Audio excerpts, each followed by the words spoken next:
Many people have asked the question, why does Judaism insist that the Messianic age will be ushered in by Moshiach, the Messiah?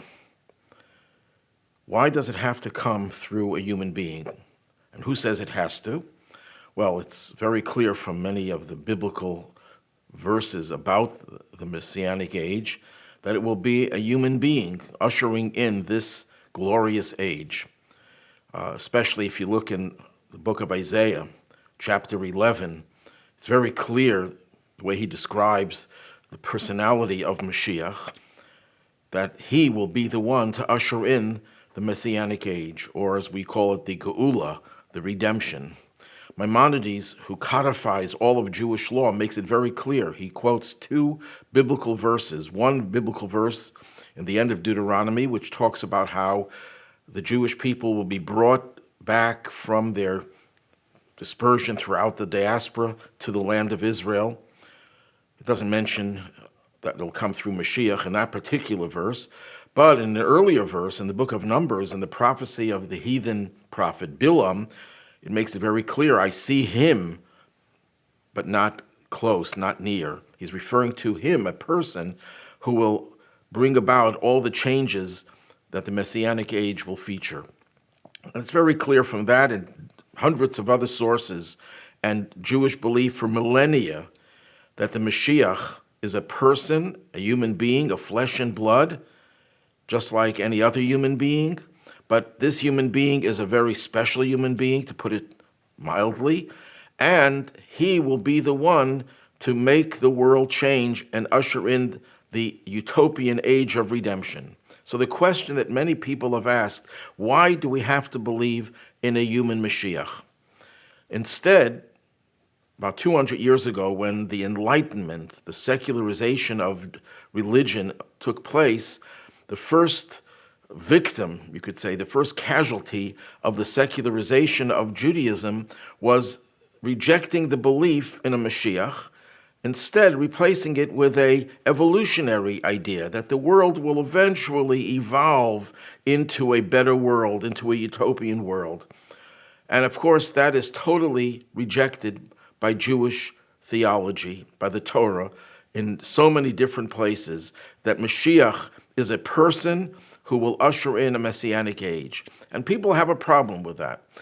Everyone believes in a Messianic age. I don't care how secular, I don't care how heretical they may be, that they deny everything else in Judaism, everything else in religion. But one thing that they do have to admit to, that there is going to be a change. Humanity will evolve into something different. Even the most evil of ideologies, Nazism, communism, both were Messianic beliefs. Why is that? I believe that psychologically, a human being is designed to have hope for the future. Otherwise, if we didn't believe that the future will get better, that somehow we will have a world in which we don't have all the ills that we have today, that is what motivates people to develop ideologies that are crazy and radical and evil. But they're based on the fact that a human being has to believe in a Messianic age. But why does it have to come through a Mashiach? Why does it have to come through an individual who will usher in that age? That's the general question. And of course, if you look in the past and you look at great leaders, so many of the leaders of the past were corrupt people, people who were certainly not Messianic figures. So why do we put our trust in a human being? That's the general question. So if I want to give an answer to this question, the general answer is, in few words, that every movement in history, evil or good, has been ushered in by an individual, a charismatic individual, a great leader, an inspiring individual who was able to galvanize the people of his society, of his country, of his city, whatever the situation may be, and be able to lead them into a new era, Every major change. If you look in Jewish history, of course, we know that who started off the Jewish people? It started with Abraham, a charismatic figure, a very dynamic figure who went from city to city, spreading the word that there is one God, and he is the one who changed the whole direction of the world. If a person asks, which individual made the most dramatic changes in the world in all of history, there'd be a few candidates for that, but one of them would certainly be Abraham. And if it's not Abraham, then it's Moses who delivered the Torah to the Jewish people from God, and in the presence of millions of Jews in the desert, he established the master plan for the universe, the implementation of the teachings of the Torah for the Jewish people, and by extension, the Noahide commandments that teaches civilization how to live their lives in a civilized manner to the rest of humanity.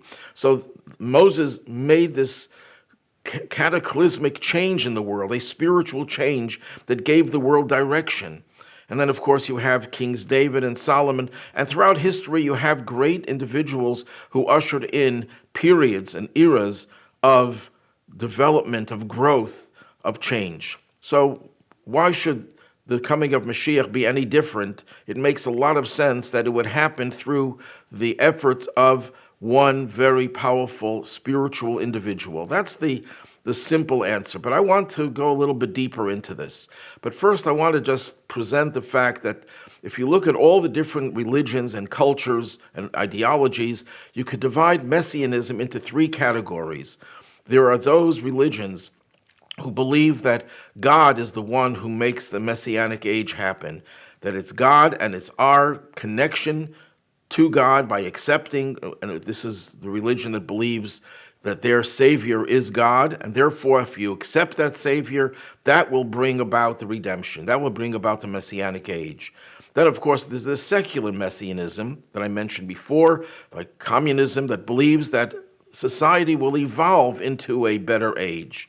And then there's the third belief, that is, that the Messianic age will happen through the efforts of an individual, the Moshiach, which ostensibly is what the Jewish belief is. But I'd like to submit that the truth of the matter is that Judaism is a combination of all three. And let me explain why each one individually does not suffice. Take, for example, the belief that God is going to do it. So the question is, then why didn't he do it until now? Where was he until now? What is he waiting for? Is he waiting for everyone to embrace God, that version of God? Then it'll never happen, based on everything that we know from society, that you're never going to get the whole world to agree just by virtue of some individual telling people that this is what they have to believe in. So the answer would be, well, God can make people change. Well, let him do it. Where was he until now? Why does he let the world live the way it exists, with all the pain and suffering, all the evil and all the violence, and all the pogroms and Holocaust and wars? If God is the one who could control humanity, let him do it. Well, Judaism says, no, that's not true. God does not control humanity, because God himself says, I want humanity to decide on its own, based on the teachings of the Torah, of course, how to choose the right things. I want the human beings, I want humanity to make the difference. But anyhow, that theory that God will do it single-handedly will not be a good theory, because why hasn't he done it until now? And if he has the power to make the changes, then where was he until now? And what is our role? What does he need us for? The second approach, the secular approach to Messianism, that it's going to evolve, well, we don't have to argue very long to dispute that, to refute that. Just look at what happened in the 20th century. Arguably the most advanced century in civilization and history. We came with the greatest of inventions, continuing into the 21st century. And look what happened in the 20th century. The two worst ideologies in all of human history that wreaked havoc and murdered more people than ever in the past were Nazism and communism. And let no one make any mistake, communism is one of the greatest evils of all times, even though on paper it might sound good. but it's an evil because what it does is essentially denies God and denies that the human being is really capable of doing good on his own without having the government do everything for him. But I'm not going to go into a critique of communism right now. Suffice it to say, it's a murderous ideology, no different really from Nazism. I'm not going to go into the debate which was worse. Of course, I believe that the Nazis were worse than the communists, but in terms of the effects on the world, they were both terribly destructive. Is that the way the world is going to evolve? What guarantee is there that, let's say, in the late 21st century or the mid 21st century, the world suddenly becomes a beautiful world? Every country has made peace with every other country. The UN is really doing what it's supposed to be doing, uniting all the nations. Everything is so beautiful. And then one day, one very charismatic, very powerful individual decides, you know what, I don't like the way the world is going. I want to control the world. And little by little, he begins to develop a resistance force against the utopian world. And he starts another Nazi organization, another communist organization, and whatever new ideology people could concoct. And then the whole world is then again thrown into a chaotic situation of evil forces trying to change and reverse the gains of the future. What guarantee is there that humanity will evolve irreversibly into a better world? There is no such guarantee. So then we're left with a third option, that Moshiach will do it, a person will do it. Well, then how do we have the power? How does one person have the power to do all that? And what guarantee is there that another person who may be evil, will come along and reverse what the good person does? The truth of the matter is that Judaism is a combination of all three. God created the world with a master plan, and this master plan is the Torah. And when this master plan is implemented, it will change the world irreversibly, because God's presence is invited into the world by the performance of every mitzvah. So in the aggregate, all the mitzvahs, all the good deeds that every human being has done since the beginning of time accumulates and brings more godly energy into the world. Now, we can't always see it. In fact, most of the time we don't see the changes in the world that have taken place, the spiritual changes, because if we would have seen it over the years, that every time we do a mitzvah, every time we do a good deed, by the way, the word mitzvah does not mean good deed. Mitzvah is a good deed. It means every time we fulfill a divine commandment, we bring the divine energy and light into this world in a way that it's beneath the surface. Because if it would be on the surface, every person would only be able to do good, because you would see every mitzvah you do, you bring this light into the world. Every transgression that you commit, you bring darkness into the world. Everyone would notice that, and no one would have any free choice. So the way God operates is to give us the means to bring the world to its fulfillment. And when we accumulate enough goodness in this world, enough spiritual energy, that brings about the Messianic age. However, that master plan could take longer than it was intended, because we still have free choice. So we could decide one generation that we're not going to do anything good, and the majority of people are going to be evil. So there's a need for some movement that pushes us over the top. And that's the role of Moshiach. Now let me go a little bit more into what Moshiach's role is. You know, there's this big debate between right and left. Are human beings inherently good, or are human beings inherently evil? Some people say we're inherently good. It's a society that ruins everything. I don't know how society ruins everything if everyone is inherently good. But that's the theory. The other side says, no, we're inherently evil. We need society to intervene, to legislate laws. We need to have criminals held responsible, and so on and so forth. So the question is, what does Judaism say? And the answer is, Judaism agrees with both sides and disagrees with both sides. We are a three-tiered existence. We have the conscious, the obvious level of our consciousness. Then we have beneath the surface, the subterranean level. And then we have our essence. When we talk about what's beneath the surface, you can have a person who may be good on the surface, but beneath the surface, that person is an evil, rotten person. And that's why you can't just trust every human being and say, well, a person will grow up and be a good person because why should he not be a good person? We're inherently good. No, we're not inherently good. Beneath the surface, there's a lot of negativity, a lot of evil. But if you could go through to the core, to the very essence of our existence, the very essence is positive, is holy, is divine. And therefore, what do great leaders accomplish? Great leaders in the world of evil, and parallel to that in the world of goodness. In the world of evil, great evil leaders, when I say great, I mean powerful evil leaders, what they are able to do is galvanize their nation into doing evil. How so? By touching the beneath the surface evil that lurks there. And if they could ignite that evil, which people all have beneath the surface, they could create a following of thousands and millions, perhaps, of people who will do whatever they want them to do, no matter how evil. Look what happened in Germany. Germany was the place where, in all areas of science, of philosophy, of the humanities, they were at the top of the world. And they were law-abiding citizens. Germans were the most law-abiding citizens. And what did Hitler do? He galvanized them into becoming the most murderous nation in history. PhDs, doctors, lawyers, actors, every imaginable profession that were sophisticated and advanced turned into monsters almost overnight, because some leader, evil leader, was able to touch the beneath the surface evil of these people.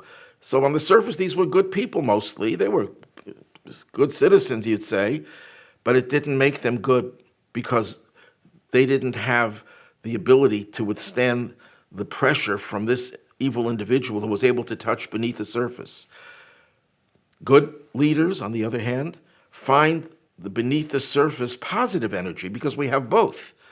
And they're able to touch the hearts, the souls, beneath the surface levels of all the people in their communities and their nation, and bring out the best in people. And sometimes you find people that you don't think of as being very smart or very good people, and all of a sudden they shine because someone had the ability. It doesn't have to be a leader. Everyone is a leader in a certain sense over a certain number of people. But it was someone who was able to touch the beneath the surface goodness.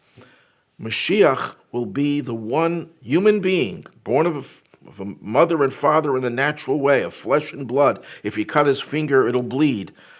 This Moshiach is someone who reaches the pinnacle of spiritual perfection because he is in touch with not only his subterranean goodness, but with the very core of his existence, the very essence of his soul. And he could ignite the essence of the soul of every one of his followers and of the whole world. And that way he can change the whole world. But Moshiach is not going to do it single-handedly, because in order for him to touch our souls, we have to develop the critical mass of goodness, of divinity in this world. And through our own efforts, we empower Moshiach. We ignite his own essence to enable him to do what he has to do. It's like the whole world is, and all people, human beings, are part of one organism. And in every organism, everything that you do for one part of the organism helps and brings good health to every other organism.